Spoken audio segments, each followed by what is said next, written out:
کو یاد رکھتی ہیں. پھر پورے کا پورا قرآن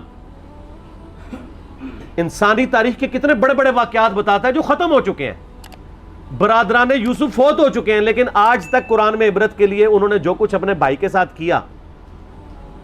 اور برادران یوسف وہ صحابی ہیں جن کا باپ بھی پیغمبر ہے بھائی بھی پیغمبر ہے, ڈبل صحابی ہیں, لیکن آج بھی ان کی مثال دی جاتی ہے.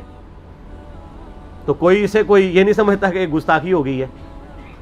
پھر الٹیمیٹلی آ کے تو وہ سورہ بقرہ کی آیات پیش کرتے ہیں, تلک امۃ قد خلت لہا ما کسبت ولکم ما کسبتم. اور ظالموں اس آیت کا ترجمہ ہی تم لوگوں نے بدل دیا. یہ تو کانٹیکسٹ سٹارٹ ہو رہا ہے کہ یہودی کہتے تھے ہم ابراہیمی ہیں, ہمیں ابراہیم کی نسبت کام آ جائے گی. تو اللہ نے فرمایا تلک امۃ قد خلت, وہ بڑی نیک امت تھی, وہ تو جا چکی ہے. لہا ما کسبت ولکم ما کسبتم, ان کے لیے ان کے نیک اعمال ہیں اور تمہارے لیے تمہارے نیک اعمال ہیں. لہا ما کسبت ہے, علیہا کے ساتھ نہیں ہے. علیہا ہو تو ان کی گناہ کا وبال ان پہ, تمہارے گناہ کا وبال تم پہ. ان نیکیوں کے لیے بات ہو رہی ہے کہ کسی پرانے بزرگوں کی نیکیاں تمہارے کام نہیں آئیں گی. یہ نہیں بات ہو رہی کہ پرانے بزرگ اپنی برائیاں ساتھ لے گئے اور تم بھی اپنی برائیاں ان کو چھوڑو, ان کو ڈسکس ہی نہ کرو. یہ قرآن بات کیسے کر سکتا ہے؟ قرآن تو خود پرانوں کی غلطیوں کو ڈسکس کرتا ہے عبرت کے لیے. تو ترجمہ ہی بدل دیا.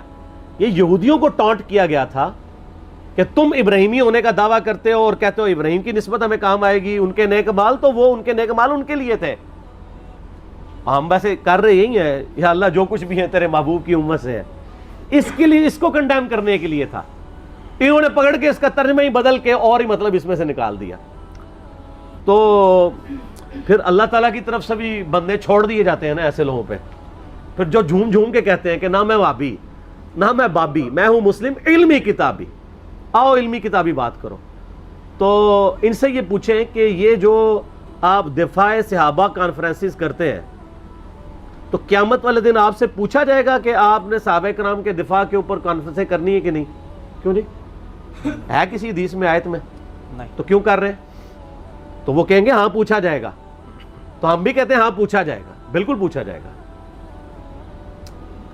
سورہ تکاثر میں آتا ہے نا ثم لتسألن یومئذ عن النعیم, پھر اس قیامت کے دن تم سے ہر نعمت کے بارے میں پرسش ہوگی. کیٹیگوریکل ہے.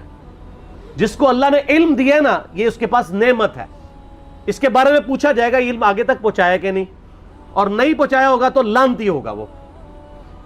یہ آیت ہے سورہ بقرہ کی, میں نے ریسرچ پیپر کے اوپر لکھی سٹارٹ میں 159 اور 160. ان الذین یکتمون ما انزلنا من البینات والہدی, بے شک وہ لوگ جو چھپا لیتے ہیں ان روشن اور ہدایت کی چیزوں میں سے جن کو ہم نے لوگوں کی ہدایت کے لیے اپنی کتاب میں بیان کیا, ایسے لوگوں پر اللہ کی لعنت ہے اور تمام لعنت کرنے والوں کی لعنت ہے.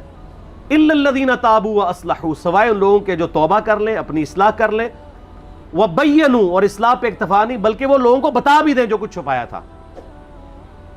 فاولئک اتوب علیہم وانا التواب الرحیم, تو ایسوں کی توبہ اللہ قبول کرے گا اور اللہ تعالیٰ بخشنے والا مہربان ہے. اس کو سپورٹیو ایک حدیث بھی میں نے لکھی ہے, ترمذی میں, سنن نبی داؤد میں, سنن ابن ماجہ میں ہے کہ نبی علیہ السلام نے فرمایا جس شخص سے علم کی بات پوچھی گئی اور وہ اسے معلوم تھی اور اس کے باوجود اس نے چھپا لی, تو ایسے لوگوں قیامت والے دن آگ کی لگام دی جائے گی. تو یہ بڑا کریٹیکل ایشو ہے. علم اللہ کی نعمت ہے آپ کے پاس, اس کی قدر کے لوگوں کو صحیح بات بتائیں تو پوچھا جائے گا. سورہ الاحزاب کی آیت نمبر 57 کیا ہے؟ آیت درود سے اگلی, ان الذین یؤذون اللہ ورسولہ لعنہم اللہ فی الدنیا والآخرہ واعد لہم عذابا مہینا, بے شک جو لوگ اللہ اور اس کے رسول کو تکلیف دیتے ہیں ان کی زندگی میں بھی اور زندگی کے بعد, موت کے بعد بھی ان پر اللہ کی لعنت ہے, اور اللہ تعالیٰ نے ان کے لیے ذلیل و خوار کر دینے والا عذاب تیار کر رکھا ہے. وَلِعَوْذُ بِاللَّهِ تَعَالَى اللہم اجرنا من النار. تو جو اللہ اور اس کے رسول کو اذیت دے رہے ہیں ان سے پوچھا نہیں جائے گا. تو یہ ایک ڈھکوسلا انہوں نے کیا ہوا ہے اپنی کمزوریوں پہ پردہ ڈالنے کے لیے. خود جو کچھ مناظرے کر رہے ہوتے ہیں اس کے بارے میں کیا پوچھا جائے گا؟ جو یہ کام کر رہے ہوتے ہیں وہ کہیں گے پوچھا جاتا ہے, تو اس کے بارے میں کیوں نہیں پوچھا جائے گا؟ اور جی کوئی یہ بنیادی مسئلہ ہے. فضائل صحابہ احمد بن حنبل کی کتاب میں 2 روایتیں ہیں صحیح سند کے ساتھ. ایک روایت میں ہے کہ سیدنا علی بن ابی طالب کہتے ہیں یہ حدیث موقوف ہے اور ظاہر غیبی خبر ہے، نبی علیہ السلام کے بتانے پر موقوف ہے کہ میری وجہ سے دو فرقے گمراہ ہوں گے، ایک میری محبت میں غلوف کر کے، ایک میری دشمنی میں غلوف کر کے. اور دوسری روایت میں ہے فضائل صحابہ احمد بن حنبل کی کتاب میں کہ میری وجہ سے دو فرقے دوزخ میں جائیں گے، ایک میری محبت میں غلوف کر کے، ایک میری دشمنی میں. تو جب آپ کی جنت اور دوزخ کا فیصلہ اس کے اوپر ہو رہا ہے تو پوچھا کیوں نہیں جائے گا؟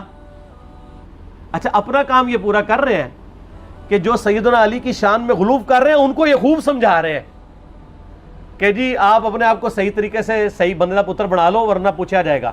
تو جو سیدنا علی کے مخالفین ہیں ان کو سمجھانے کی ذمہ داری کس کی ہے؟ ان کو کون سمجھائے گا؟ وہ سر اس پلیٹ فارم سے سمجھایا جا رہا ہے، دونوں کو سمجھایا جا رہا ہے اللہ کے فضل سے. تو جنت اور دوزخ کا تو فیصلہ ہونا ہے. پھر جو صحیح مسلم کی حدیث ہے 240 انٹرنیشنل نمبر کے مطابق، علی سے محبت نہیں رکھے گا مگر مؤمن، علی سے بغض نہیں رکھے گا مگر منافق. تو آپ کے ایمان کا لٹمس ٹیسٹ ہی جو ہے وہ محبت علی ہے. تو جنت اور دوزخ کا فیصلہ اس کے اوپر نہیں ہونا. پھر غدیر خم کی حدیث جو صحیح مسلم میں 6225 سے 6228 تک ہے، آپ علیہ السلام کا آخری خطبوں میں سے ایک خطبہ ہے وفات سے 2.5 مہینے پہلے خم نامی گاؤں میں. اس میں کیا الفاظ ہیں؟ اے لوگو آگاہ ہو جاؤ، میں بھی ایک انسان ہوں، قریب ہے کہ اللہ کا قاصد یعنی موت کا فرشتہ میرے پاس آئے اور میں اس کی دعوت قبول کر لوں. میں اپنے بعد تم میں دو بھاری چیزیں چھوڑ کے جا رہا ہوں. ان میں سے پہلی چیز اللہ کی کتاب ہے، اس میں ہدایت ہے، اس میں نور ہے. تم اللہ کی کتاب کو پکڑو، اپنا تعلق اس کے ساتھ مضبوط کرو. اللہ کی کتاب اللہ کی رسی ہے، جو اسے پکڑے گا ہدایت پہ ہوگا، جو چھوڑ دے گا گمراہ ہو جائے گا. اور دوسری بھاری چیز میرے اہل بیت ہیں. پھر 3 دفعہ آپ علیہ السلام نے فرمایا میں اپنے اہل بیت کے معاملے میں تمہیں اللہ کا خوف دلاتا ہوں، میں اپنے اہل بیت کے معاملے میں تمہیں اللہ کا خوف دلاتا ہوں، میں اپنے اہل بیت کے معاملے میں تمہیں اللہ کا خوف دلاتا ہوں. جب نبی علیہ السلام آپ کو ڈرا رہے ہیں وہاں تو کسی نے کہا یا رسول اللہ اہل بیت کے بارے میں پوچھا جائے گا؟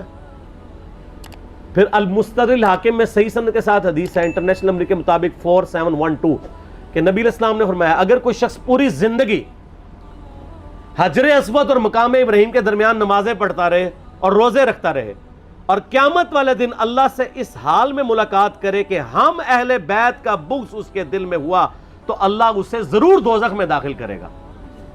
اگر اہل بیت کا بغض نمازوں کے باوجود، اور عام نمازیں نہیں، حجر اسود اور مقام ابراہیم کے درمیان اور روزے رکھنے کے باوجود آپ کو دوزخ میں لے جا سکتا ہے تو کیوں نہیں پوچھا جائے گا؟ ایک کہانیاں بند کرو. اصل میں ان بیچاروں کا بھی قصور نہیں، ان کے بڑے بزرگ بھی ان کو کہانیاں کراتے رہے. انہوں نے وہی کہانیاں سن کے تو آگے بیان کی. ان کو کیا پتا تھا کہ آگے تو مسئلہ کھڑا ہو جائے گا. آگے تو ہر جگہ ہی آواز آ رہی ہے کہ نہ میں وہابی نہ میں بابی، میں ہوں مسلم علمی کتابی.